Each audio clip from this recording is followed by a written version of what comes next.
Well, greetings and salutations, everybody. Welcome to the John Campea Show here on my YouTube channel. I am, of course, your host, John Campea, and as always, it is an honor and a privilege to have you guys spending some of your time with me here today.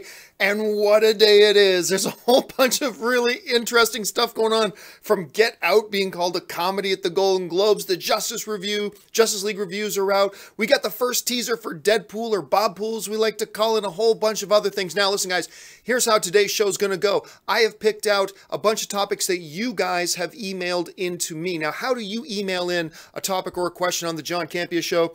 It's really quite simple. You just simply put in, and somebody in the chat board is asking, did I CGI out my mustache? Yes, I did. You simply email me at john@thejohncampeashow.com. That's john@thejohncampeashow.com. Make sure you put that word topic in the subject line. Make sure you put the word topic in the subject line, or else I'm not going to see your email. And also, as always, keep your emails to 90 words or less, or else I can't read it, and I wouldn't even be able to fit it on the screen if I wanted to. Now, for those of you guys who are watching live, I am going to save some time near the end of the show to take your live reactions and thoughts and comments and questions. And here's how you're going to get a live thought, comment, or question on the show. You're going to tweet to me simply at John Campea. Now, here's the thing, guys, and make sure everybody else knows this who comes into the show a little bit later. But I know Twitter now allows, like, what is it, 240, 280 character tweets? If you're going to tweet into me, keep it to 140 or less, because I haven't got my system set up to handle tweets that are longer than that. So if you're going to tweet into me, keep it to 140 characters or less when that time comes. All right, with that stuff out of the way, let's get into this. So we'll get to the Justice League stuff in a bit, but overnight, early this morning, I'm not quite sure when it is, Fox put out their first teaser trailer for Deadpool 2. Now, with the first Deadpool movie, they put out combinations of little funny skits with Deadpool, and they also put out like actual teaser trailers. And what they decided to do here with Bobpool, as you can see here, what they decided to do was kind of combine it. So they've got a really great sketch with, of course, Ryan Reynolds as Deadpool, as Bob, and then they incorporate that into just a really quick little tease for the actual movie, where we actually got to see some footage. And I thought we would... First of all, it's damn great. It's really fun, and it's really funny. It's really entertaining. If you're like me, you're thinking, man, Deadpool, you can't, the marketing campaign can't come anywhere near as good as the marketing campaign for the first Deadpool. Because the marketing campaign for the first Deadpool is the type of thing they're going to write songs about. But they're off to a damn good start. Let's look at a couple of things here from this Deadpool trailer. First of all, I loved this shot so much. When Deadpool and Blind Al both pull out their guns. That's awesome. I was a little bit worried. Now, I heard she was going to be back, but still, Blind Al was one of the highlights of that movie for me. And I'm really happy not only to know that she's in the movie, but I was really happy to see her pop up in the teaser as well. There's this one interesting shot, too, where I didn't know if they were playing up that Deadpool had superhuman strength, but there's this shot here where we see Deadpool like running himself, like he's going full speed. He runs into this car and then he smashes this car and moves it. Obviously, he doesn't have Colossus level strength, but that's still like stronger than we thought he would at this point. So that was kind of cool. Let's see what else we got here. Oh, this is really good too. I thought this too. Right at the beginning of when the teaser part starts. Let me see if I can find it. I can't find it here.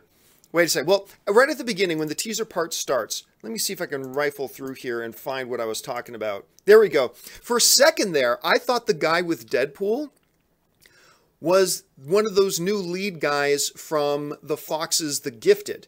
That's who I thought that was at first. Now, obviously, when you look at the still shot, oh, it's Mohinder. It's the taxi driver from the first one, which is even better. But just because the shot was so quick and it was moving by so fast, at first I thought it might have been the dude from The Gifted. And I thought, oh my God, are they crossing over Deadpool with The Gifted already? That's kind of cool. And then, of course, they get near the end and they have this great portrait with I was going to say Logan, with Cable in the portrait as well. That was great. Look, I adored this whole teaser, right from the Bob sketch stuff to the actual teaser itself. Again, it's a very, very small sample size because the movie's still so far away. But this marketing campaign is off to a great start. It's off to a fantastic start. What do you guys think about this whole Bobpool spot? Jump down into the comments section and let me know your thoughts. All right, let's move on now to the first emailed in topic of the day. And the first emailed in topic today comes to us from Ricardo Ramirez, who writes, Hey, John, love your show. Big fan of yours. Keep up the amazing work. Thank you so much, Ricardo. I appreciate that. My question for you is, why don't big movie studios release their big box office movies in January and February if they know that there's no real competition for those 2 months? Well, thanks a lot for the question, Ricardo. And look, I've been saying for a long time that I think there is an opportunity for studios to drop some films in that January-February window and make some money because, as you were pointing out, that's generally and traditionally speaking, not a whole lot of competition that they need to deal with.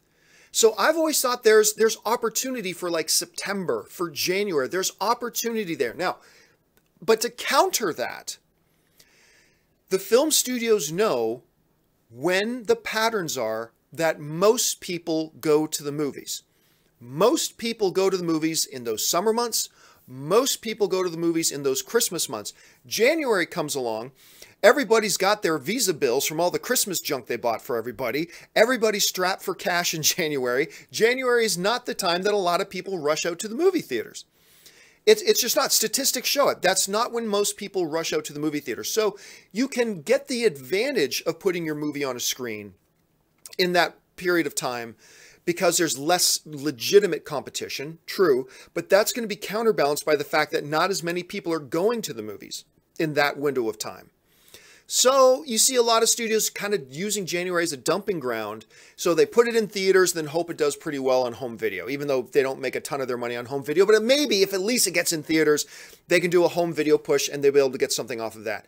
So anyway, that's why you don't see them putting their big blockbusters, because even though there's more competition in those summer months, more people are going to the movies, and they hope that those other blockbusters are really good, so people are in the mood to see more movies, that people go to the movies, see a good one, they want to come back again next week and see another good one. So there's advantages and disadvantages, but the advantage of knowing that more people are going to the movies in those months, as opposed to say January, is a pretty big contributing factor. All right, let's move on to the next question. And the next question would be from Max Tromp, who writes, "Hey, John, love the show. Thank you so much. Have you watched this week's episode of Lucifer? I started watching the show after your recommendation, and I binged it. I thought this week's episode was a really great ending. What are your thoughts on the episode and current season in general?" Well, first of all, I can't actually comment on the ending because it just aired the other day. I'm sure there are some people who haven't seen it yet, so I don't want to spoil anything. But just another opportunity. Thank you for sending in this question, because it is yet another opportunity for me to talk about how great this show Lucifer is. You got to be watching Lucifer. And this guy, Tom Ellis, is like absolutely one of my favorite guys on television right now. Probably my single favorite character. I'm not saying Lucifer is my number one favorite show right now, but the character of Lucifer, as played by Tom Ellis, is probably my favorite character on television right now. And this week's episode was dynamic. It was great. And the ending had me gasping. It was just fantastic, and a totally different kind of episode than what this show has normally done. But yeah, guys, check out Lucifer if you haven't had a chance to yet. All right, let's move on now to the next one. And this next question comes to us from Gabriela, who writes, "Hello, John. I'm a huge fan of your show." Well, thank you so much, Gabriela. I really appreciate that. My question is, do you think the Academy would ever switch to gender-neutral categories? For example, instead of Best Actress and Best Actor, it's just Best Actor Performer of that year in film, in the way that Best Director isn't divided into any gender categories. Just a thought that popped into my head. Thanks. Well, thanks a lot for the question, man. And look, it's at first you think, guffaw, what a stupid... But then you think about it. You know what? You're right. In Best Cinematographer, they don't have a Best Male Cinematographer, Best Female Cinematographer. In Best Original Song, they don't have Best Original Song by a male singer, Best Original Song by a female singer. In Best Director, they don't have Best Directing by a male director, Best Directing by a female director. So why Best Actor and Actress categories? I think this goes rooted more into the tradition of Hollywood, and is still very prevalent today, that most movies in the day had a lead male and a lead female. And they usually play two very different parts and very different roles. And so it only kind of made sense that you would have two separate categories. One for Best Male Actor, one for Best Female Actor. Because movies have female leads and male leads, and then female support and male supporting characters. And it just made sense. Now, these days, not as many of the movies all clearly have a clearly defined male lead and a clearly defined female lead. But still, most of them do. Like, most of them still do. And so for that purpose, I can understand why they still have those two categories. And I like it. I like the fact that they have them separated that way because, you know, the performers, you know, whether the male or female, like they bring different things to the screen. Their characters are called on to bring different things to the screen. The male animal is a very different kind of animal than the female animal, and that's got to be projected a certain way. Now, here's what's the real interesting question is as we move forward into today's like political climate and everything, are they going to at some point introduce a third category? Are they going to introduce like a transgendered category, stuff like that? I don't know. That's another debate and discussion for another time. But I kind of like that they do have the two different categories because it does recognize that we are, in many ways, we are two very different animals that calls upon for two very different types of performances. Neither better or worse than the other, just different. And I kind of like that they do that. And there are some actresses that really, you know, own this category. There are some actors that really own this category. So I'm fine with the way. Let's put it this way. If the Academy announced tomorrow that they were doing away with the gender roles when it comes to acting, I wouldn't put up a fuss. I wouldn't think it's the right move, but I wouldn't be upset by it. I'd be, oh, all right, okay, I get it. I don't think that's what you should do, but okay, whatever. I can understand the logic behind it. But I kind of like it the way it is, and I hope it stays that way. We'll have to see what the future holds.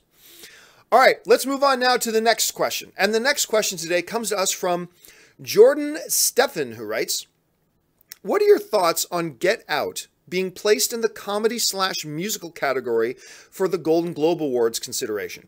Certainly, it will get some love in that less crowded category now, but this seems like another ridiculous entry like The Martian was. It frustrates me when they do this because it prevents actual comedies like Girls Trip, The Big Sick, or The Emoji Movie, just kidding, from getting recognition. Preaching to the choir, brother. Preaching to the choir. Yet another example of why the Golden Globes are a complete joke. They have always been a complete joke. They are a complete joke. They will always be a complete joke for multiple reasons. And this is just another great example why. But John, there were a couple of jokes in Get Out. There's a couple of jokes in every movie. This is just clearly a way that they want to force in a film. So let's just put it in the musical and drama, musical and comedy category. This is neither a musical nor a comedy. And just another example. Now, Golden Globes put on the best show. I watch the Golden Globes because they do put on the best show, but their awards are completely a joke. And they're absolutely meaningless in my opinion. Completely meaningless. Like, you take the Academy, which is 7,000 members of the film professional community, everything from writers, producers, directors, publicists, cinematographers, studio executives, blah, blah, made up of all film professionals, 7,000, huge voting base, blah, blah, blah. Golden Globes, about 60, maybe a few more, about 60 film journalists who just happen to be journalists that work for foreign publications, but they live in LA. And that's that. With just 60 votes that can be easily swayed. Like, that's one of the things that protects the Oscars from ever being, you know, rigged or anything like that, is that you got a 7,000 voting member base. You can't just pay off 10 people and expect to get results. You'd have to pay off like 4,000 people. And that just doesn't happen. With the Golden Globes, hey, let's take 15 people on an all-expense-paid trip to Acapulco and talk to them about our movie. And now you've just significantly swayed the vote. And then they, like, just because they so desperately wanted Johnny Depp and Angelina Jolie to show up to their ceremony and be one of their nominees, what was that movie they were in called? The American Stupid or something like that. And you remember that? It was a terrible movie. But because they wanted, you know, Brad Pitt there, and they wanted Angelina Jolie there, and they wanted Johnny Depp there, so look who's on our show, they nominated for this big award. Completely ridiculous. The Martian being categorized as a comedy. Get Out being nominated as a comedy. This is ridiculous. But you know what? I'm not going to get worked up over it anymore because I came to peace a long time ago that the Golden Globes are just a joke. They're a complete joke. They're absolutely meaningless. They're not worth the paper they're written on. But they are the best show. I mean, the Oscars, 10,000 times more relevant and important than a Golden Globe. But if I had a choice that, hey, right now I'm bored and I've got to either watch the Oscars or watch the Golden Globes, the Golden Globes traditionally put on a better show. It's a much more informal environment. They got people drinking. They always do a really good job with their hosts. I mean, they put on a terrific show. And so even though I'm sitting here saying the Golden Globes are a joke, I watch them because it's a damn good show. They put on, hey, full marks to them for that. They put on a terrific show. All right, let's move on now to the final email topic of the day. And the final email topic of the day comes to us from Daniel Yamasaki. And Daniel Yamasaki writes, "Hey, John, I was wondering, have you seen Justice League yet? If so, what are your overall thoughts on the film? Thanks, and I hope you have a great day." Well, thank you very much for the question, Daniel. And yes, I put up my review for Justice League yesterday. It's online. It went up last night. You can see it right now on my YouTube channel. Here's the brief summation. Please go and watch the full review. My brief summation of this. It is a mixed bag of a film. It has good and it has bad. My opinion is that the good outweighs the bad. And the thing that they really crushed are the characters and the character dynamics and chemistry. And since the characters and the characters interacting together are on screen 95% of the time, that really makes you overlook a lot of the weaknesses. The story is a bit of a mess. It's not a horrible story, but it's not up to snuff. Some of the visual effects are absolutely brutal. And I mean, I don't just mean for one or two shots. I mean, some of the effects are brutal. And a few other things as well. But overall, I think it's an enjoyable movie. I think more people will like it than don't. Anyway, I'm not the only one. A lot of people got their reviews up last night. So I'm going to take a second here. I want to look at a couple of them. And I'm going to start with, let me just bring this up here. Okay, Peter Travers from Rolling Stones, right? For those who loathe Zack Snyder's Batman vs. Superman Dawn of Justice, and they are legion, Justice League will be the corrective follow-up they're looking for. The scenes of the League members together, bickering and bonding, spike the film with humor and genuine feeling, creating a rooting interest in the audience. Without it, the film would crumble. Because let's face it, Steppenwolf is a CGI yawn, and the action sequences are often a digital blur. The soundtrack defaults to loud whenever inspiration wanes, and keeping it light becomes the first step to staying superficial. Justice League is a decent crowd pleaser, preferable in every way to the candy-ass cynicism of Suicide Squad. So they're generally positive, but, mixed bag. Globe and Mail, right, there's no shortage of interesting characters with intriguing powers on display here. But there's frustrating little space to tell their individual stories, and the biggest problem of all, they lack a worthy opponent.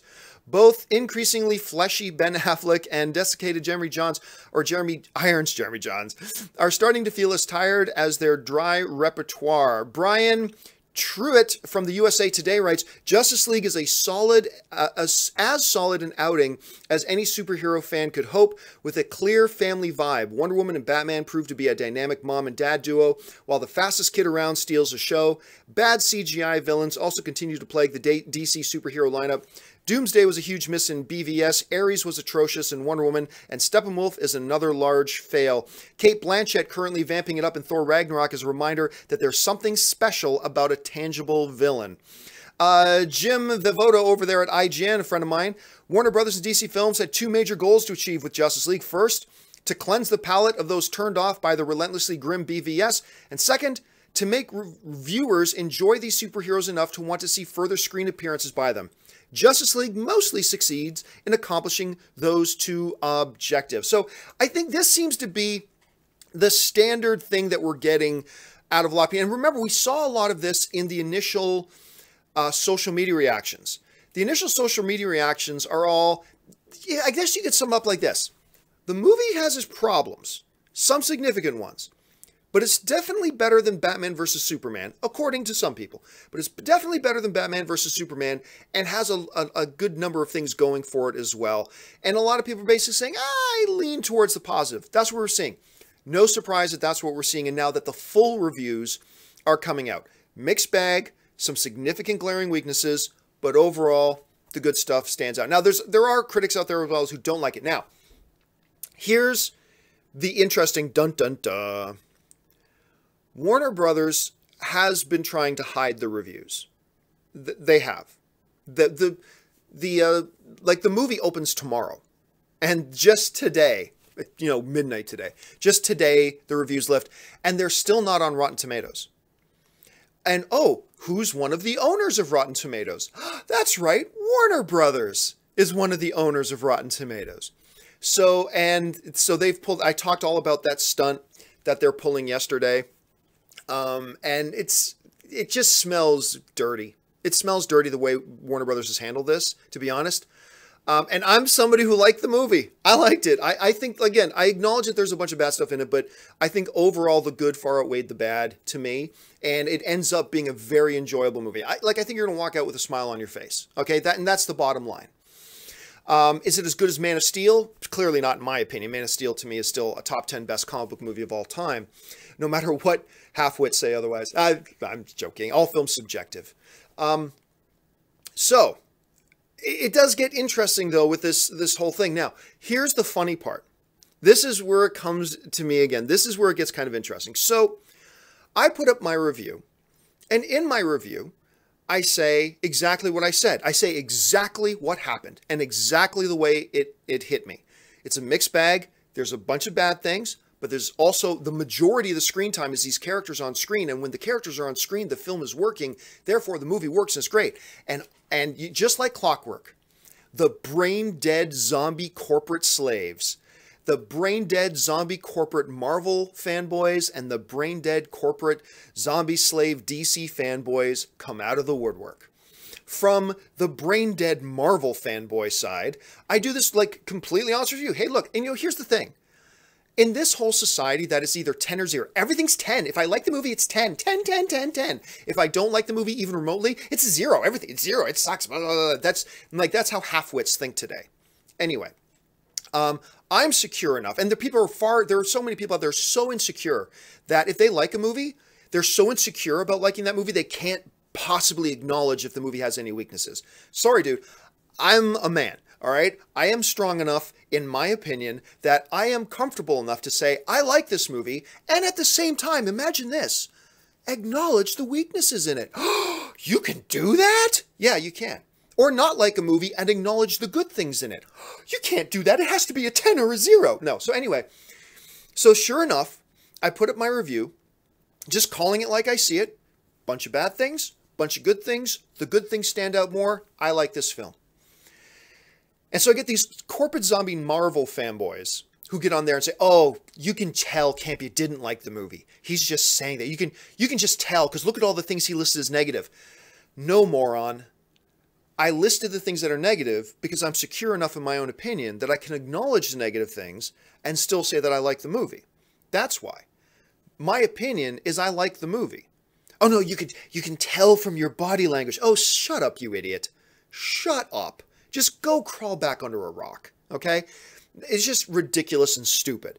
I call it like I see it. I don't give a flying fuck if you like my opinion or not, but it does matter to me that you know I'm giving my real opinion. And then you take my opinion and you weigh it against yours, and that's the fun thing about being a film fan. Anyway, then, on the opposite side of the scale, you get the corporate brain-dead DC slaves who are like, who are just upset that I said negative things about it. How dare you? You wouldn't say those negative things about Marvel. Go watch my Marvel reviews. This is a double standard. Marvel has the exact same weaknesses. No, they don't. Maybe in your opinion they do. But I've got my own set of gripes with certain Marvel properties. Civil War is amazing. Inhumans is garbage. Avengers is outstanding. Agents of S.H.I.E.L.D. is crap. I've got my own opinions about Marvel. But it's just so funny to see that you get these two extremist, pathetic, desperate groups that are so desperate to try to legitimize and validate their own opinion that you said something good about that movie when clearly you don't like it. Yes, I do. You said something bad about that movie. How dare you? Well, there were bad things about the movie. Maybe you won't think so, and that's totally fine. That's great. Film is subjective, but it's just so funny when you put out a Marvel review or a DC review to really see these roaches, these desperate Marvel DC fanboys come crawl out. Now, nothing wrong with being a Marvel or DC fanboy. It's just these desperate corporate slaves that define themselves by what they hate instead of by what they love, who don't seem to have enough testicular fortitude to be able to have an opinion about a movie and still be okay with it that other people may have different opinions. And it never comes more to light than when you're talking about a Marvel and a DC film. It's just that way. And it's unfortunate that it's that way, but It is the way it is. But the bottom line for me is I recommend going to see it. I do think you're going to have a good time. Just adjust your expectations. Don't go in expecting Shakespeare. Don't go in expecting The Dark Knight. Don't go in expecting Avengers. It's not on that level, but if you go in just saying, hey, I just want to go watch a good movie that I can have a good time with, I think Justice League is for you. I'm going to go see it again. I'm going to go see it tonight. I'm going to go see it. I got tickets again for tomorrow night, and I'll probably see it again sometime on Saturday. Just because, look, you're getting these things. And by the way, I mentioned this in my review, the end credit scenes. The end credit scenes are so good. There's 2 of them. Make sure you watch them both. They are so good. Anyway, that's just my thought on all that. Okay, I said I would save some time now to take some of your live Twitter questions, and I'm going to do that. But just before I get to those live questions, guys, it's time for my daily commercial break where I do my daily shameless plug of my Patreon campaign, which is, of course, the only reason I'm able to even do these shows and stuff like this. I no longer have corporate overlords that pay my paychecks. I am only able to do this because of the support of my Patreon supporters. Check this out. For those of you who have followed me for any period of time, you guys know that I made the decision recently to leave the corporate overlords. I no longer wanted to work for corporations. I wanted to be an independent content creator.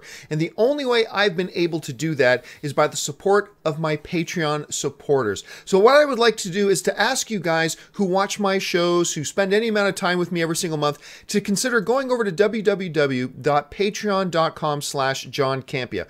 There you'll get all the information about what exactly does it mean to be a Patreon supporter of mine? What does being a Patreon supporter do for helping to make sure that shows like this one and all the other shows I do here on my channel can actually be produced? And on top of that, what benefits are there to being a Patreon supporter? And maybe if you guys can check that out, if you decide you want to be one of my Patreon supporters, that would be awesome. And if you don't, that's perfectly fine too. I'm just happy that you guys have decided to be here today and be a fellow movie fan and join us in the conversation. So go and check out the website, see if you want to become a Patreon supporter. And now let's get back.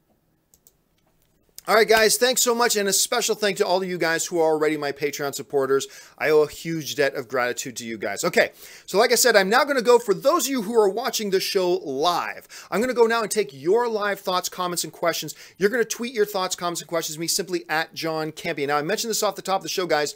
I know Twitter just changed their thing. Now you can have like 280 characters. If you write anything more than 140 characters, it's not going to come up on the screen. That's just the way I've got things set up right now. It's going to take me a while to get that changed and fixed. So if you're going to send in a question or a topic or a thought or an opinion about any of the stuff we talked here today, keep it to 140 characters or less, please, or else it's just not going to pop up. All right, let me open up my Twitter feed and we will get things rolling at this.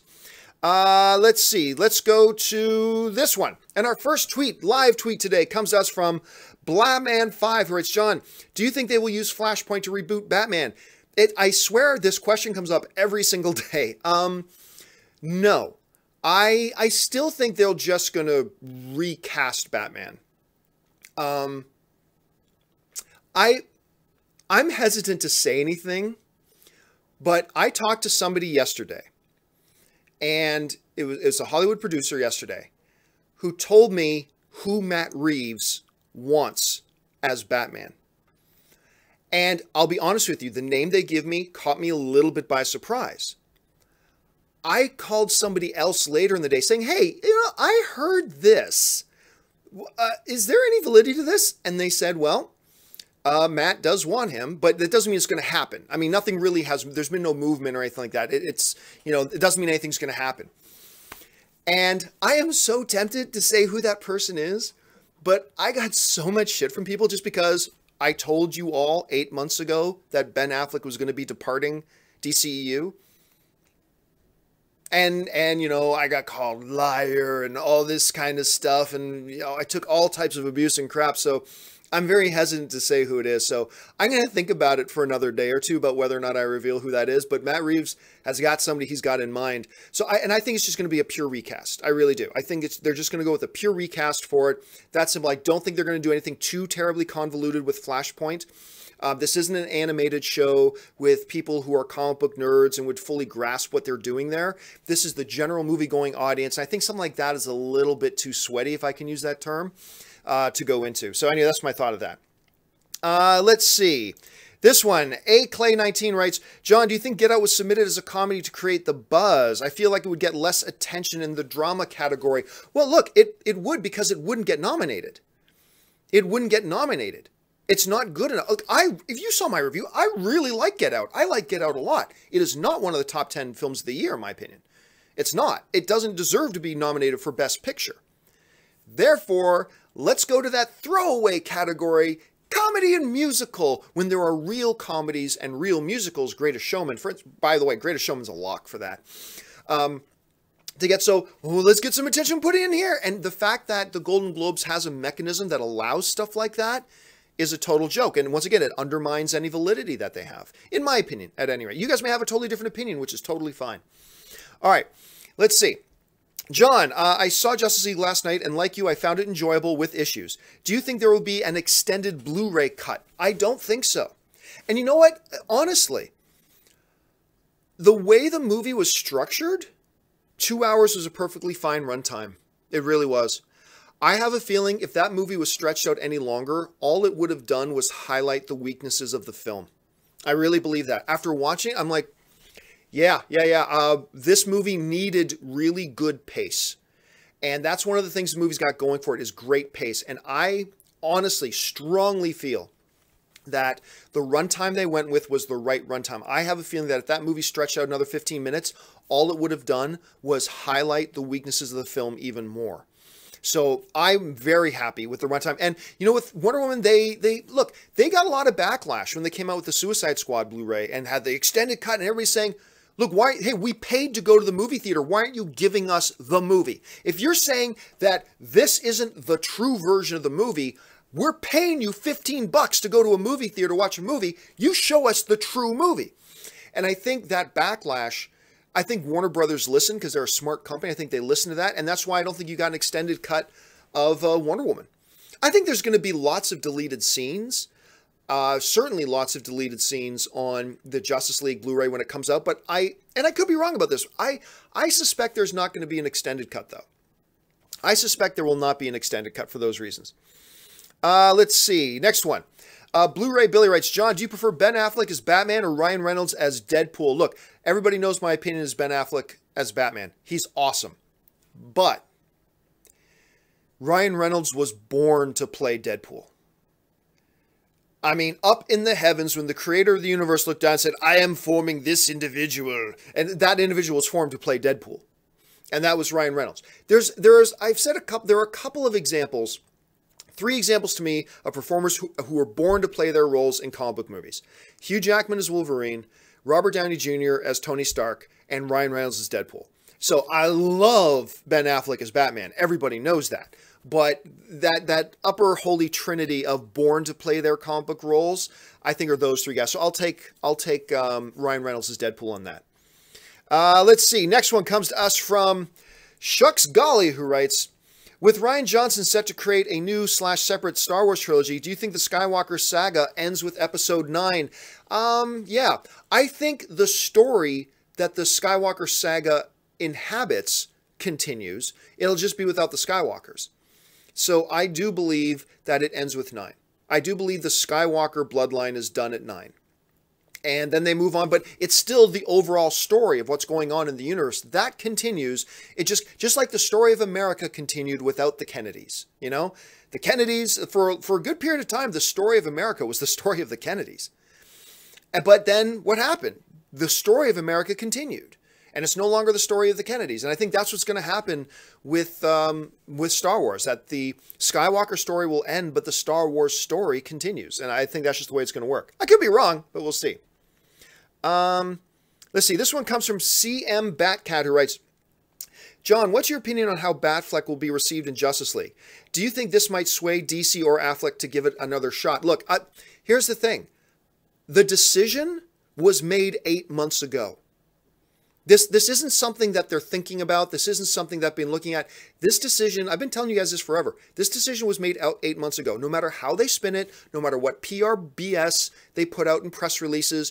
And when Ben Affleck leaves, they're going to come up with some new excuse saying, oh, Ben's directing this new movie for Sony, and he's just realizing it's just going to take up too much of his time to properly give the attention to new Batman movies. So out of respect for the Batman character, he's stepping away so somebody else can give it their full attention. They're going to put out some kind of BS statement like that. But the reality is this was a decision that was made 8 months ago. And they're just riding it out now. And we said 8 months ago, they will not admit any of this, and they will not acknowledge it, and they will not talk about it until after Justice League comes out, because they can't. You have too much riding on Justice League. So no matter how good or bad this movie is received, it's not going to change anything. Now look, I'm still the eternal optimist that, you know what, the human heart can change. And maybe at some point, Affleck and Ken Sujihara, who's the head guy of Warner Brothers, maybe they're sitting down one night over a good bourbon, and they're talking about the good times shooting these movies, and they go, you know what? And they get teary. Let's give it another shot. I mean, maybe that happens. That would be awesome if it did. Just don't hold your breath, though. Let's see. This one comes to us from I Am Zariudin, who writes, John, do you still think Justice League will make $1 billion? I'm going to be honest with you. I was hoping to see slightly better reviews. I was.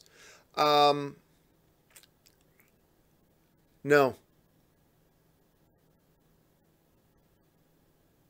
I don't think it's going to make $1 billion now. I think I was wrong. And I also think I was wrong about my prediction of $135 million opening weekend. I think it's going to probably be less than that. Now that, look, at best, the reviews are lukewarm. So I think all three of my predictions are going to end up being wrong on this one. My three predictions were $135 million at least opening weekend. Makes $1 billion overall worldwide. And there's still a chance for that. And then that Justice League would become only the second DCEU movie to score 70% or higher on Rotten Tomatoes. I might be 0 for 3 on those three predictions. We'll see. I'm going to go see it again tonight. And then I'm going to go see, I already got my tickets to go see it again tomorrow. And I will have a better kind of thought about where I think things are going to be and go. But the response isn't as good as I was hoping it would be. So I'm starting to doubt all three of those predictions. 135 opening weekend, 1 billion worldwide, 70% or higher on Rotten Tomatoes. I think I'm in danger of going over on this one. Let's see. Yeah, this is interesting here. The Flickster app leaked out the Justice League Rotten Tomatoes score of 48% based on 44 reviews. Is this good or bad? Does this surprise you? Now, for those of you who don't know, Rotten Tomatoes is not publishing the reviews for Justice League right now. Again, Rotten Tomatoes, partially owned by Warner Brothers. Anyway, they're not revealing the critic rating for it, but their API is tied into Flickster, because Flickster on their app, with where you can get, look at movies and stuff like that, they show the Rotten Tomatoes score, and somebody made a mistake, and even though they're blocking the Rotten Tomatoes score on the Rotten Tomatoes site, the score was still going through to Flickster. This is according to a bunch of people I've been seeing talking online about this. Now, it opened at 48. For last I heard, that before somebody fixed the problem, that 48 went up to 52. So 52%. So if that's accurate, and if that's true, it looks like it's not going to come anywhere near that 70% range I was hoping for, but it's going to be a big improvement over Batman versus Superman. And it'll mean roughly that, hey, it is a mixed bag, and it'll mean that half the critics liked the film, half the critics didn't, and they will go from there. So I don't know 100% for sure, but I've been seeing a lot of reports that Flickster thing happened. We'll just have to wait and see how legit that is. Let's see. Let's go to this one. And this one comes to us from Yan8 Aruk Wanana. I don't know. Twitter handles, man. I find it difficult to get used to actors/actresses being recast, especially when you get attached to them.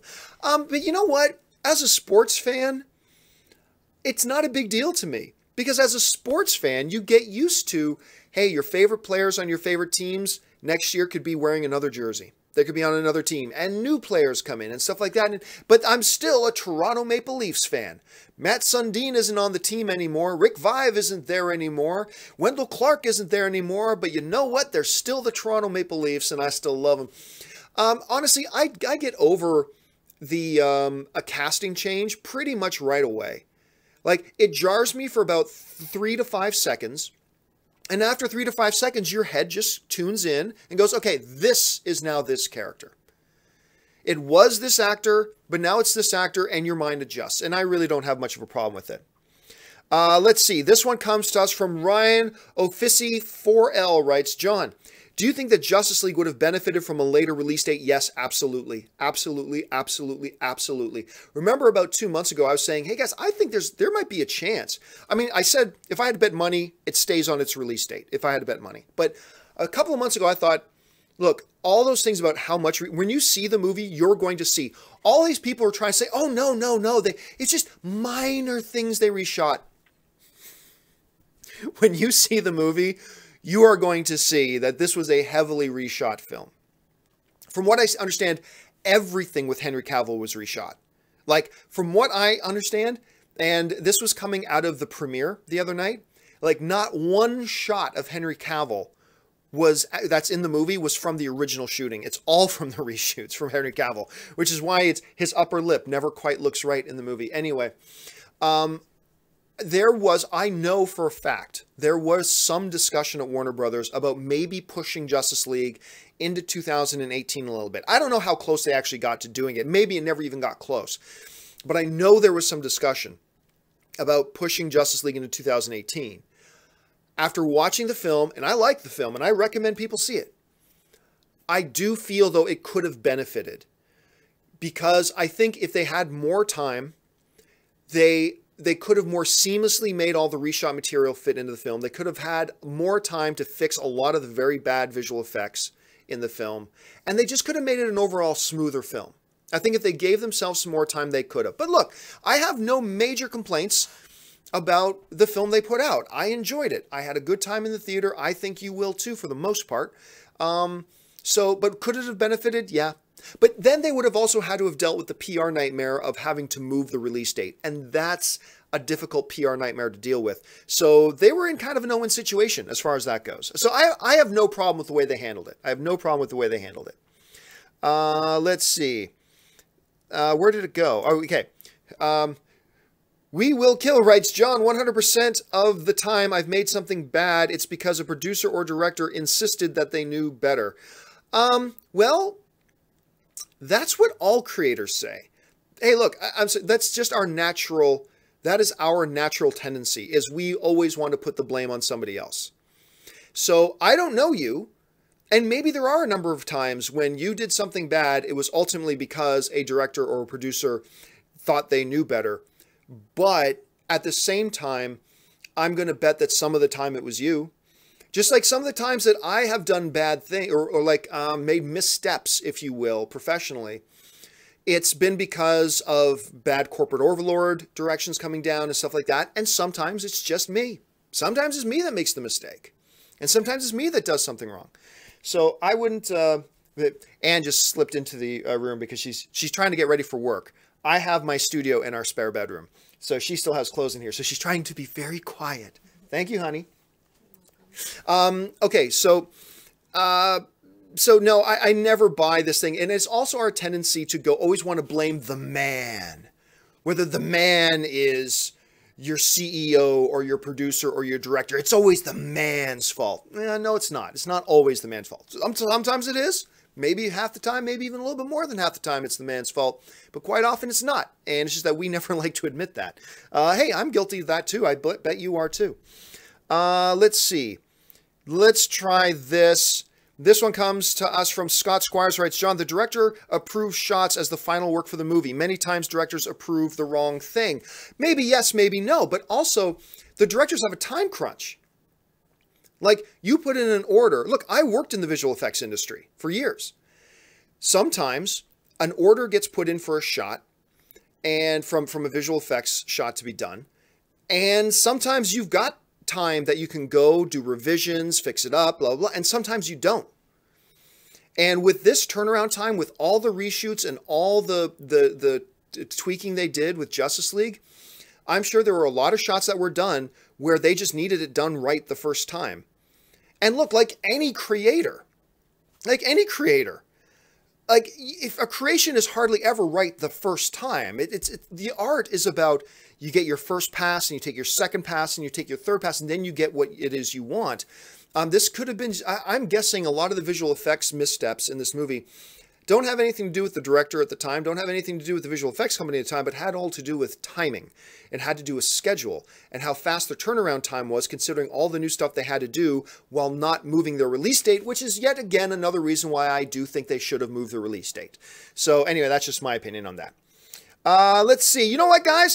I'm going to call it at that. I think we've gone over enough stuff here. Thank you so much for joining me here today, guys. Listen, while you're here, make sure you subscribe to my YouTube channel. Click the thumbs up button. And remember, when you're down in those comment sections, don't be one of these brainless Marvel or DC corporate zombie slaves. Understand, we're all film fans. We're all film fans. So let's debate and disagree and discuss, because that's one of the most fun things about being film fans. But let's do so understanding we're all on the same side. We all love movies, and that's the important thing here. So thank you so much, guys, for joining me today. And by the way, make sure you follow me on social media, simply on Facebook or on Twitter, just at John Campea. Follow me there anytime. Check out my Patreon page once again. That'll do it for me, guys. Thanks so much for joining me. My name's John Campea, and until next time, bye-bye.